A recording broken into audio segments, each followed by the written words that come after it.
Is my Renault 4 GTL. She's a 1980 model. Having some starting problems in the early morning, and she's got to run for at least, got to idle for at least 5 or 10 minutes before she starts running properly. So I'm going to take the carburetor out, give it a good clean, and maybe that will solve my problem. First I've got to take off the air filter.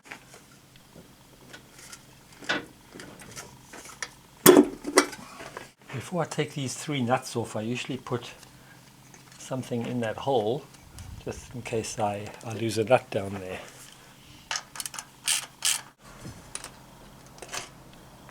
Then I disengage this hose at the back and undo these 3 bolts that hold the bracket on.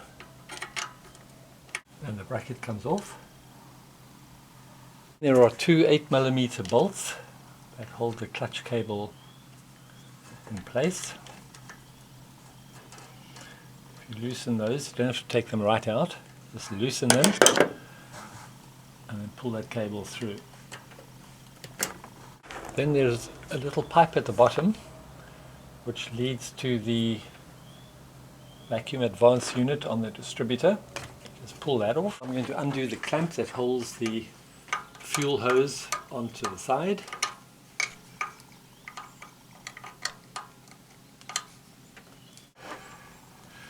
And then I can pull the hose off. So now I have loosened this clamp and I can just pull the oil breather hose off. And I can just release this spring over here.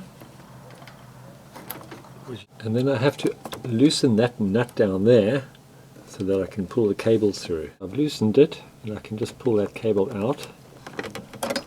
Now I just have to undo this nut on this side and also the other side, and that secures the carburetor to the manifold.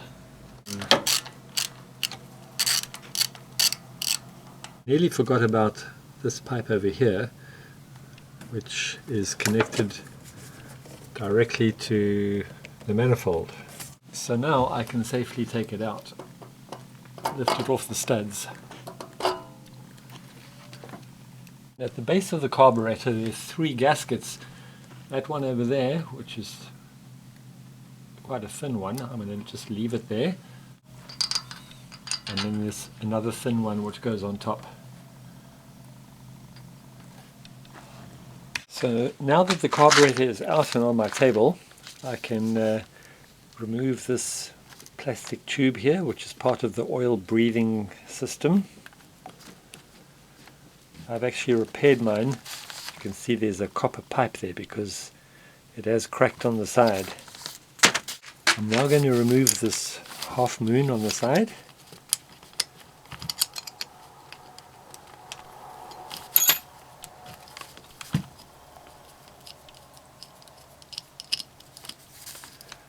This little washer. I'm also going to loosen this.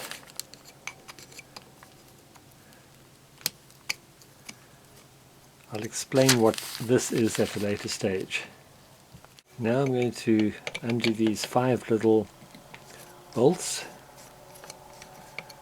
that hold the top on. Very carefully I'm going to lift the top off.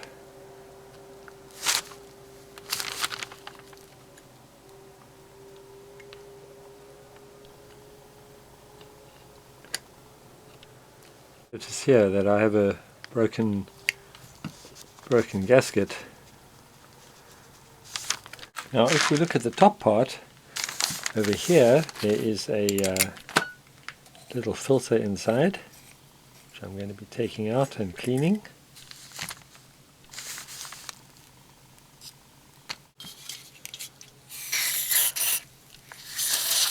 Now if we have a look at the needle valve, which I'm going to be taking out just now, the manual says that the distance between the flat of the side and the tip of that little ball over there should be 8.9mm.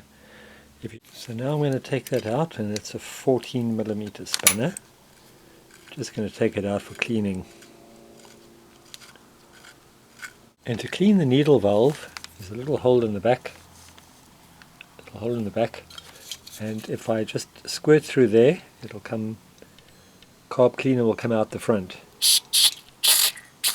And some friends have told me that this is originally supposed to be a copper washer, and this particular one is made from aluminium and rubber, and it's called a Doughty washer. And looking at the top, underneath that little dome over there is another filter, but I'm not going to be removing that because it's put on with a rivet. I wouldn't quite know how to replace it, so I'm just going to squirt in the back. Doing is going to each little pipe and squirting carburetor cleaner in there, and make sure you find out where it comes out.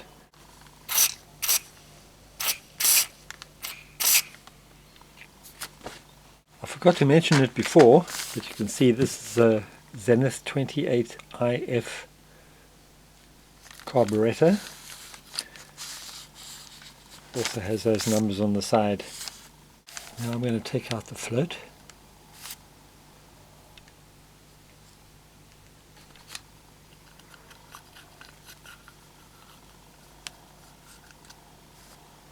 To access the main jet, turn it upside down, and once that's undone, comes away with the little copper washer, and unscrew the jet.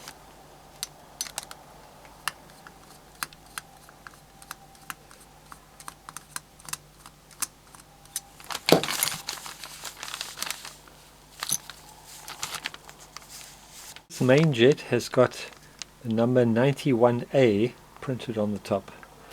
I'm now going to be taking out the idle tube, idle jet. That has got a number 35 printed on the top. So just take that out and give it a blow and clean. The idle jet can sometimes get blocked. There are two little holes there which have to be cleaned out.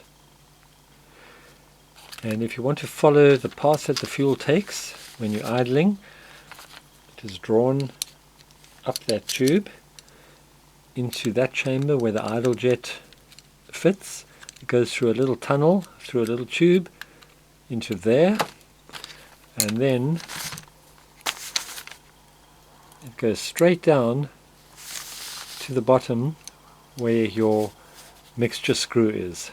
When you take out the idle mixture screw, you turn it in first of all to see exactly how many turns you've got, because that is quite critical to your settings.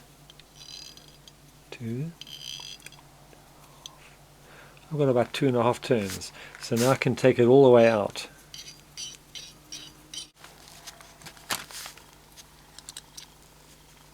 Just check that your point is perfect and no burrs on there. So if I squirt carb cleaner down there, it will come out on the inside of the carburetor body. Through the top, it should come out the bottom.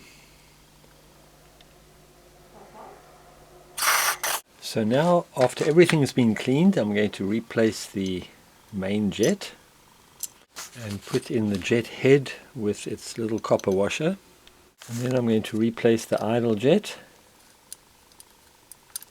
Now I'm going to be putting in the mixture screw.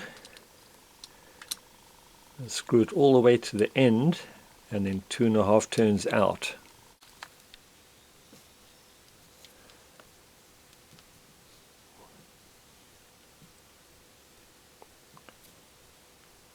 I can replace the float with a little holder that goes on the top. Just make sure that that works very freely. And now I can put my new gasket on. Very lucky I had a spare one.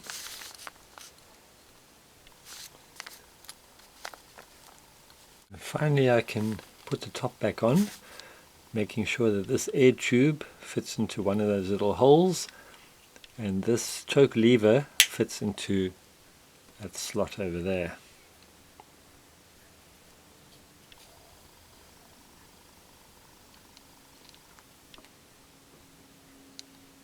I'm going to be talking about this interconnecting rod. It has to do with the setting of the throttle butterfly underneath. According to the manual, there is supposed to be a gap of between 0.6 and 0.8 of a millimeter between the wall of the carburetor and the butterfly. And that setting is done with the choke flap at the top completely closed. So now I have a little piece of electrical wire, which I think is about 0.7 or 0.75 millimeter. Can't really determine, but I put it in between the two and close that butterfly completely.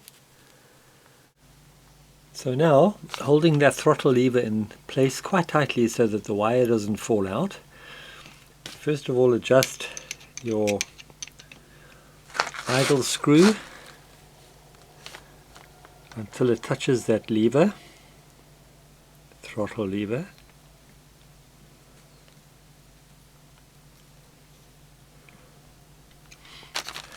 Then move this lever arm upwards until the two touch together over there, and put the interconnecting rod through the hole in the top.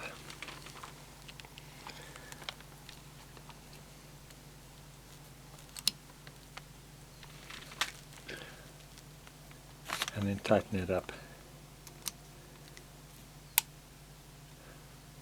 And now you will always have a 0.7 millimeter gap over there, and that is called passive starting, which means you can start your car without using the accelerator. If you do use the accelerator, it's obviously going to open that up. Now that everything's been put back into place, it's time to set up the choke. The first thing to do is make sure that little bolt is loose. Then get some pliers and hold the cable very tightly, and then turn this clockwise. And as you do so, you'll see that your choke flap inside is completely closed. Then make sure your choke button is pulled out about 1 inch, and then you tighten up this little bolt again. And then I push the choke button back in again.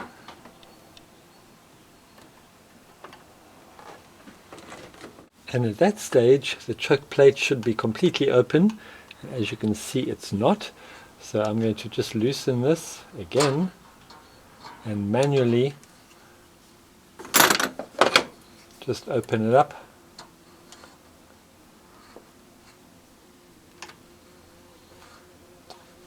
Holding that cable the whole time. So now it's completely open, and I can retighten this again. Now when I pull out my choke, it closes completely. When I push the choke back in, it opens completely. I'm going to start my car up. It might take a bit of time for the petrol to come through.